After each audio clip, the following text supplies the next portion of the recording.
A pergunta de hoje aqui no Caio Responde. Caio, é sobre uma história que eu ouvi. Quero a sua opinião. Você acredita que o espírito de uma pessoa, diante da morte, pode se projetar e entrar em contato com algum ente querido? Sim, eu acredito. E não só acredito, mas é uma experiência constatada há milênios na história humana, não é de hoje. Milênios. E eu já li livros e livros a respeito disso. Outro dia mesmo eu achei um dos livros que há décadas atrás eu li a respeito, com uma coletânea de histórias de figuras de conhecimento público universal que, antes de morrerem, estavam morrendo em lugares distantes de casa e projetaram a si mesmas para o ambiente da sua casa. Tem reis e rainhas da Inglaterra, da França, autoridades romanas, tem figuras de natureza filosófica, conhecidos. Eles só listaram, por exemplo, nesse livro que eu estou aludindo, embora haja muitos, eu já li vários no curso das décadas, mas nesses eles escolheram pessoas assim, bem conhecidas, que tiveram esse tipo de experiência de projeção, que hoje em dia se chamaria, mas é só hoje em dia, só uma questão de nomenclatura contemporânea, se chamaria de projeção astral do corpo. No século XX se chamaria de projeção psíquica. No início do século XX se chamava de double, em inglês. O dublê, projetava o seu dublê espiritual. Aí as pessoas sempre me perguntam, quando é gente de igreja ouvindo isso, me perguntam, e tem base bíblica, Caio? Para isso é sempre a história da base bíblica. Tem base bíblica para isso também. E era tão comum nos dias de Jesus e nos dias dos apóstolos, esse tipo de compreensão, que se você abrir em Atos dos Apóstolos, no capítulo 12, você vai ver que Pedro, quando preso para ser executado, tinham matado a Tiago, o irmão de João, tinham feito passar ao fio da espada, liquidado pela espada, flapat. E agora era Pedro que ia ser morto. Lá em Atos 12, vai e leia. A igreja toda orando. E Pedro preso quando um anjo do Senhor, uma criatura, uma entidade de outra dimensão, a serviço da ordem divina, entrou na prisão, e a gente chama esses seres de anjos, mas é um apelido que nós, judaico-cristãos, demos a eles. Outras culturas reconhecem os anjos, chamam por outro nome, porque a expressão anjo significa apenas mensageiro, carteiro, levador de mensagem ou de recado, ou enviado para cumprir uma missão. É um enviado. É uma entidade de outra natureza energética, de outra dimensão, a serviço de Deus, enviada para aquela missão, propósito ou entregamento daquela mensagem. Dito isto, está lá Pedro quando entra o anjo. E olha para Pedro e as correntes caem de Pedro. A porta de ferro se abre, aquela porta grossa, de ferro, madeira, pesada. Se abre automaticamente.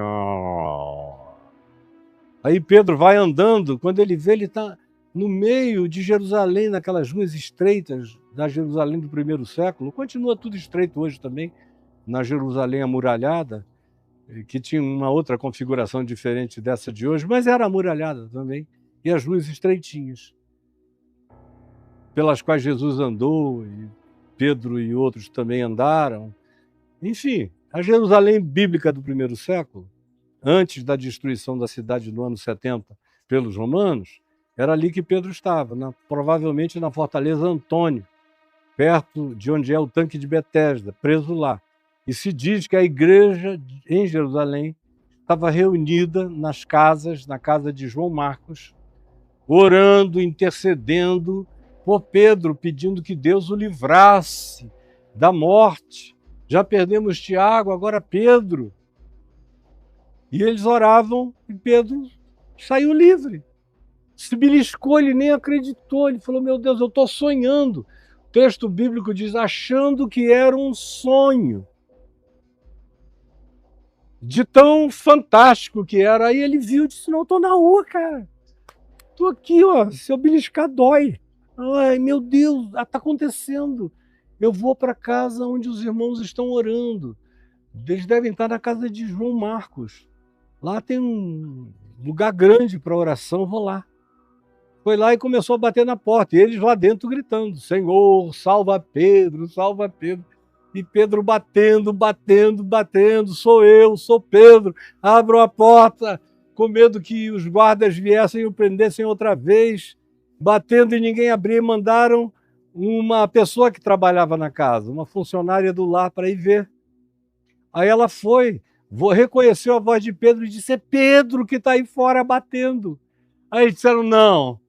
Ó, que eles estavam orando, pedindo a Deus para tirarem a Pedro da prisão, que fizessem um milagre e tudo. Aí o milagre acontece. Aí Pedro bate, é a voz de Pedro, a funcionária do lar vai com a estátua, é Pedro batendo. Aí eles disseram, não. Qual foi a primeira conclusão que eles chegaram? Eles disseram, é o seu anjo, que era uma expressão usada para falar desse recíproco, desse ente double, desse ente projetado. Então Pedro está preso, mas foi o double dele. Porque o que a experiência de estudo paranormal, parapsicológico, filosófico e intuitivo dos mais variados grupos humanos concluíram em milênios de observação é que o estresse da pré-morte faz com que o indivíduo, muitas pessoas, consigam fazer essa projeção de si mesmas numa intenção de despedida, de verem os filhos.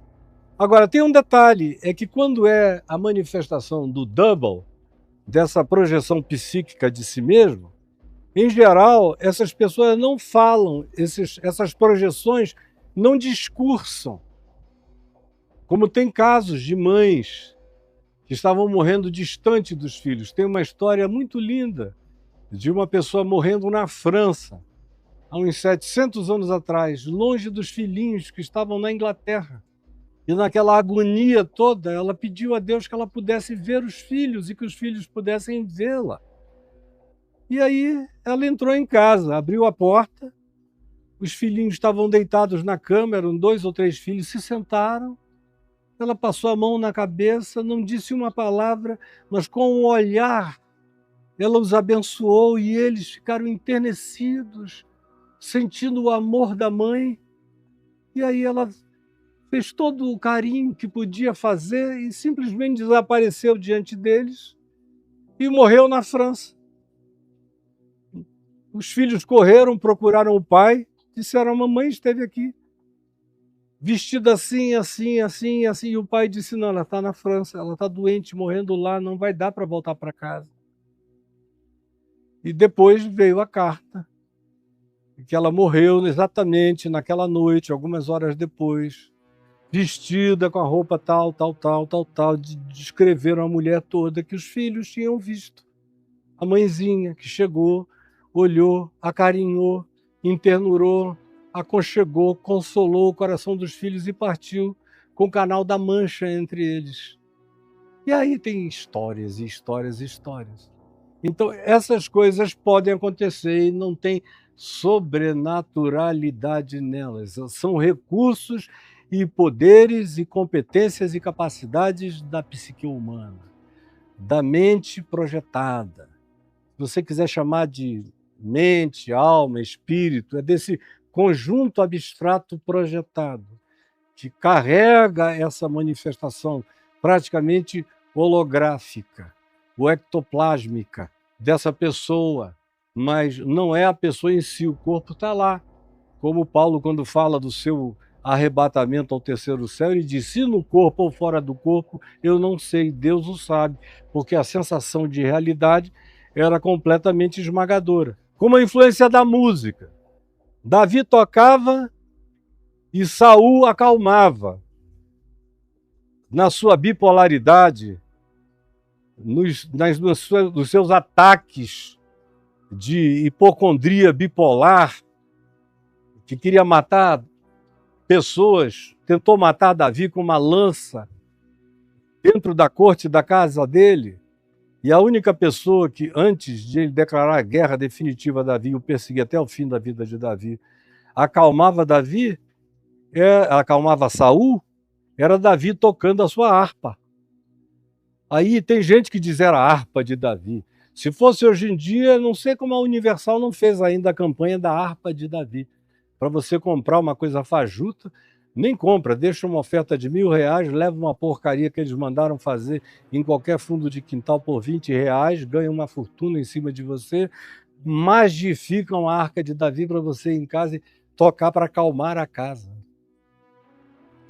Mas na realidade, você sabe que não era a harpa de Davi, era a sonoridade, as ondas sonoras, as frequências, as vibrações de um determinado nível de vibração tem o poder de acalmar imediatamente o cérebro. Imediatamente. Parece a magia, por exemplo, não fique chocado, mas parece magia, de indivíduos com Parkinson acelerado, que não consegue parar mais a mão nem a cabeça. Aí chega lá alguém, como eu já vi em inúmeros vídeos, e dá um baseado de cannabis para o cara fumar. Aí o sujeito vai tremendo todo, não consegue nem pegar direito, às vezes alguém põe na boca, ele só dá 2, 3, 4 tragadas e de repente vai parando tudo. Aí ele volta normal, cruza as pernas, toma o banho dele, se enxuga, não treme mais, até passar o efeito, aí ele volta de novo. Não tem nenhuma magia, só um efeito químico dos elementos decorrentes da cannabis, que em relação àquele tipo de doença, de transtorno neurológico, como é o caso em questão, traz um acalmamento imediato. O mais forte deles é através da ingestão da fumaça, mas também do líquido, dos variáveis de canabidiol e decorrentes, produzem efeitos semelhantes. E não tem nada de anormal, nem de mágico, nem de coisa alguma. É pura e meramente científico. É que crente odeia ciência, odeia universidade, odeia ensino, odeia novidade, odeia aprendizados raros, odeia tudo que ele não sabe, não soube, não saberá, porque não estuda, nunca deixaram estudar, não quer saber disso e odeia quem ama estudar. E não entendem que toda boa dádiva, todo dom perfeito, vem do alto, descendo do Pai das luzes, em quem não pode haver nem mudança e nem sombra de variação. É dom de Deus, pela misericórdia divina.